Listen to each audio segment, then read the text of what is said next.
haddii aad wanaag u samayso dadkaasi oo ah kuwa aanan nin wanaagaasi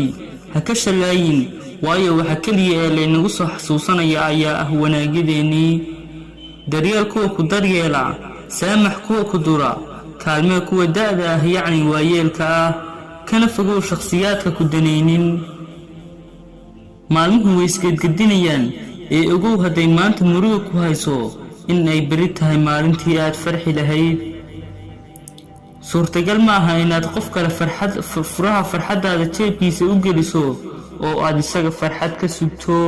ee adiga samayso farxad ilaahayna ka rajee wanaag